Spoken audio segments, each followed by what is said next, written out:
A reading from the book of Mark, chapter 12, verses 38 through 44.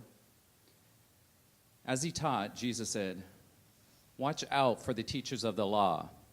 They like to walk around in flowing robes and be greeted with respect in the marketplaces, and have the most important seats in the synagogues and the places of honor at banquets.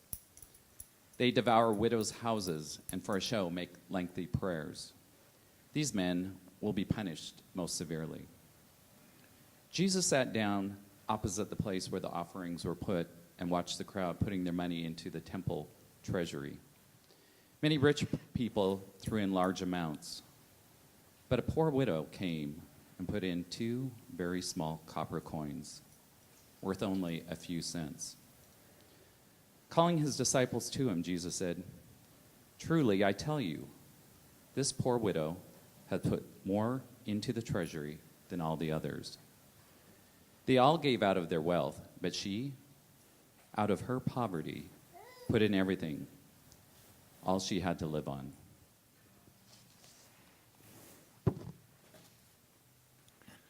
So this is, I think, my 4th time here at Salt House. I'm so happy to be with you. About 2 years ago, I had an accident. I was rear-ended in downtown Seattle and spent about 2 months recovering from the concussion. So I have a lot of compassion for what Sarah's going through, and I just really commend the leadership for being clear with all of you about kind of how the congregation's responding.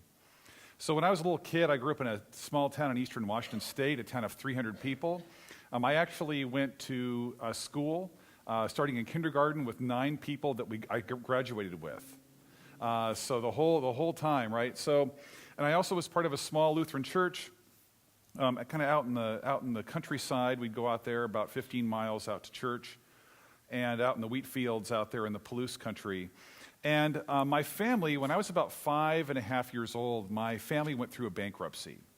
So we had a small store in town, and went through a bankruptcy, which was very public, and everybody in town knew, and there was a lot of shame associated with that. But we still maintained our membership in the church, even though we really couldn't give much, because Dad was unemployed for a while after that. And then ultimately got a job as a custodian. Again, not a very high-status job in a town where most people who had wealth were farmers. And so I remember sitting in the front pew there of church on Sunday mornings, and then the sermon would happen, and then in the fall we'd always get this little sermon, a couple of sermons about giving to the church, and how important that was, because that's giving to God. And then the offering plate would get passed by. And that there are people who, of course, give by check and stuff like that. And sometimes they give by check and left the check like flat, open, so heads up, so you could see what the amount was. And then sometimes I would go sit with the kids, and they would give like a whole $1. And my dad would give me a nickel to be able to put in the plate. And sometimes we didn't even have that. And I remember feeling a lot of shame when I would see those 2 with a couple of zeros after it go by, and I saw what my dad was putting in. I saw what my classmates were putting in, and I was only putting in a nickel. And like that hurt, like that, because I knew that meant that our status was lower, right? I sort of knew that. So in the temple, in the women's area, there were 13 different boxes where you could put in coins. And those 13 different boxes were shaped like a trumpet. They were made out of brass. And so if you were there very long, you could kind of tell how much money was going in when a person stood up there and put the money in. You could tell. Kind of like at a casino, when someone wins big, all the lights go off, ding, ding, ding, ding, ding, ding, ding, and out comes, it used to be out comes all the coins. Now it goes onto a card. But you could tell by the sound of how much they're putting in, and therefore, like how faithful they are, how wealthy they are or not. Okay? And so Jesus is sitting down opposite the treasury. He's watching this kind of happen. And he's watching people put money in, and there were lots of rich money putting lots of money in. And a poor widow came and put in 2 small copper coins that are worth a penny. And so when someone put in a lot of money, like the sound would be deeper and bigger, like more metal on metal. And when the 2 little pennies were put in, there'd be this little light kind of sound, going down into this trumpet-shaped, thing into a box. And so he could tell what she put in there. He could tell. And he says to the disciples, "Truly I tell you." And whenever in the Gospels Jesus says, "Truly I tell you," I mean, that's like, I'm totally meaning business right now, like for reals. Okay, that's what he's trying to say. "This poor widow has put in more than all those who are contributing to the treasury." And I don't know if he means just while he was there, or all that day, or if he meant that she put in more than anybody's ever put in. Like ever. "For all of them have contributed out of their abundance, but she, out of her poverty, has put everything she had to live on." All she had to live on. Why was that all she had to live on? Well, it appears that in the Jewish law at the time, women were not allowed to own property. And so when her husband died, all of a sudden her property was kind of up for grabs. Now, there were supposed to be ways to handle that. For instance, scribes or, teachers of the law, they were folk that could write. That's why they were called scribes, because they could read and write. And they were supposed to have memorized all the laws in the Hebrew Scripture. They were supposed to have memorized all of the Hebrew Scripture, at least the main parts of it. And they were supposed to be trusted agents. So after the husband died, after the grieving period, a scribe, she would contact a scribe would come, and then he would take on ownership of the property until a male could be found in her family that could do it. It's a little more complicated than that. There's a lot more like steps and other possibilities, but basically a scribe would come in and take it on for a while on her behalf, would hold it in trust for her and her children until somehow a male heir could be found. That is completely unjust. I mean, we all know that situation is completely unjust. The Romans actually allowed women to own property, but the Hebrew people did not. The Jewish people did not. And so actually the first major Abrahamic religion to allow women to have property was Islam, just so you know. So what would happen, apparently, is the scribes who were connected to the whole temple system, that were part of that whole institution, would sometimes say, I'm going to hold this property in trust for you, but actually giving to God is more important than anything else. And so I'm going to take your property and I'm going to sell it and I'm going to give the proceeds to the temple. Isn't that nice? And then he would basically kick the poor widow and whatever children she had out of her house, out of their family's house, and make her destitute. He might give her a little bit of the proceeds, but he would give almost all of it to the temple. And of course, the idea is that the more you did this kind of predatory house, stealing sort of measure, well, maybe your rating kind of went up. Like maybe people at the temple thought even higher of you because you were bringing in major dough. This is kind of like, I hope no one here works for Wells Fargo, but remember a few years ago what Wells Fargo did? Like they were encouraging people to pay them on commission to start all kinds of accounts, which they did without the consent of people who were customers. And they would get raises, and they would go up higher in the company because they sold more of these accounts. Well, you could imagine that the scribes would get the same sort of treatment. They would get higher rating. They'd move up in the organization because they were bringing in major cash to the organization. And the idea, the rationale was, well, the Romans are here. The Romans are here trying to take away all of our lunch money. We've got to keep the temple strong. We've got to keep church strong in the midst of this larger injustice. But what they were really doing was participating in institutional and systemic injustice against women and children. That's what was going on. So when she walks into the temple with her 2 coins, the only 2 coins she had left after everything else had been taken from her, and she puts those 2 coins into that trumpet-shaped little box, And the little sound, happens. The two little coins go down and make this little teeny plink inside of all these bigger coins. Jesus says that she was showing more faith than maybe anybody in the entire history of Israel, at least of all the people that day who were giving. What was she trying to say? Well, to my mind, there's kind of two possibilities.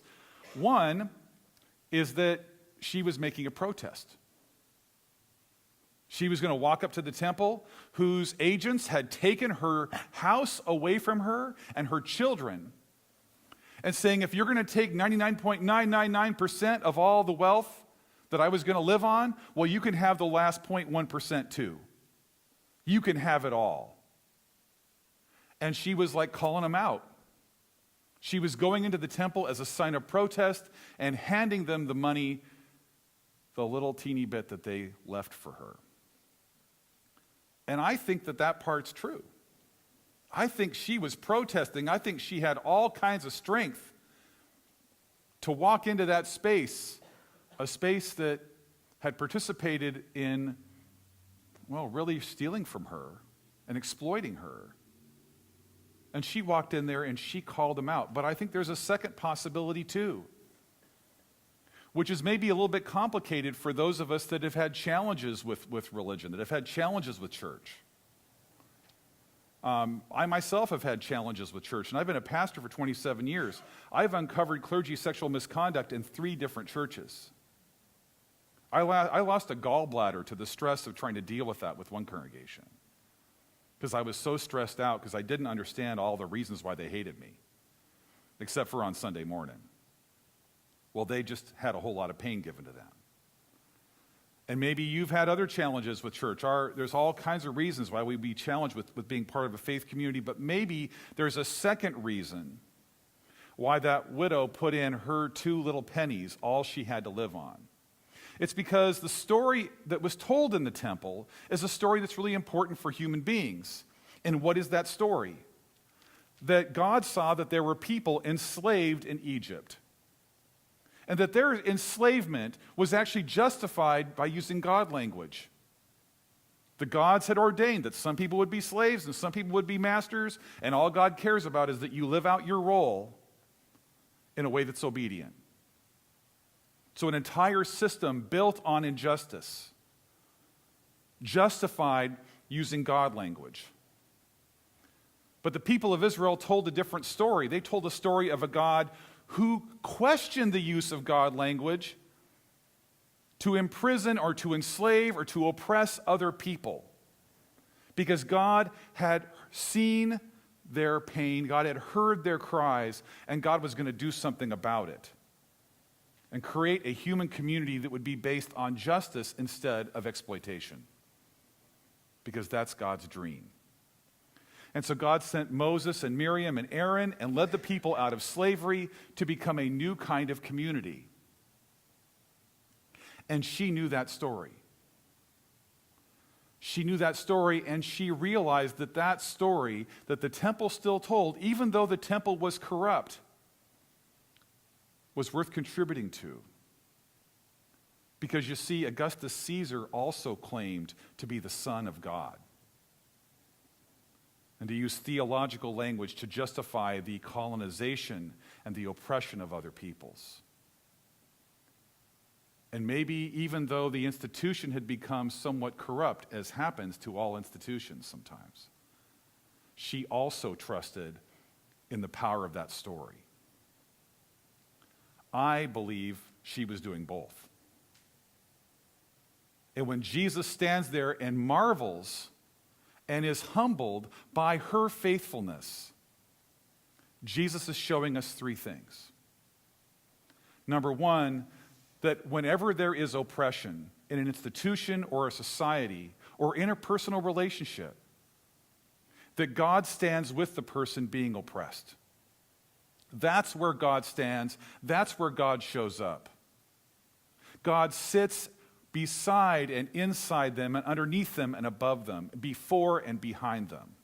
That's where God shows up. Number 2 is that when we, in some form of privilege, like myself, Stand with those who are being oppressed and listen to their voices and center on them so that they can tell their story. Well, then we're doing what Jesus does, because that's what Jesus did. He told her story. He made her story visible. And then there's a third thing. And this is a little harder because parables are always kind of hard. Is that when we benefit as persons from unjust systems that oppress other people, Jesus speaks to us. He may even confront us. He may even tell us, hey, you have benefited from the systemic oppression of other people, and you got to deal with that. Jesus tells us the truth. In my little town in La Crosse, Washington, every single person in that community, including my dad who went bankrupt, benefited from the oppression of Native Americans whose land was stolen from them by the U.S. government and given to white settlers. We got to deal with that. The land we're on right now, who do you think this land belonged to? We got to deal with that. So Jesus stands with the oppressed. He encourages us and is with us as we stand with those who've been oppressed. But he also speaks to us when we've been part of it. And why does he do that? Does he do that because he's mad at us and he's never going to forgive us and he's never going to be able to deal with us, look us straight in the eye again? No. He does it because he knows that benefiting from that kind of oppression, from systemic injustice toward people, isn't any good for us either. And because God has always had a vision of a community that doesn't use theology or politics or some kind of economic theory to justify the oppression of anyone. So we got all kinds of challenges in our country right now. The fact is that 0.1% of the population in this country has more wealth than 90% of the population. 40% of the population has zero net worth in the U.S. 47% can't afford a $400 emergency without borrowing something or selling something.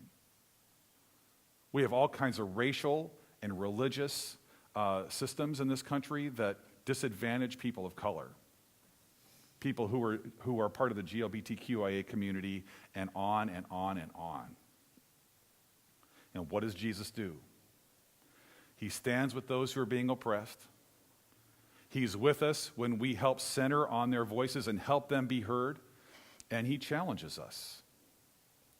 But remember, y'all, Jesus always challenges us, not because he doesn't like us, but because he loves us. Because he wants us to be a part of this beloved community of living out justice in real life, in everyday relationships. Because in the end, that's good for us. In the end, that heals us. In the end, Jesus' critique is for our benefit. So may we take on all the power of Jesus in a larger context in which there is systemic and institutional injustice. And may we, like him, have faithfulness, and like that widow, have faithfulness to the beautiful vision of God of how human beings can live with each other in love. Amen.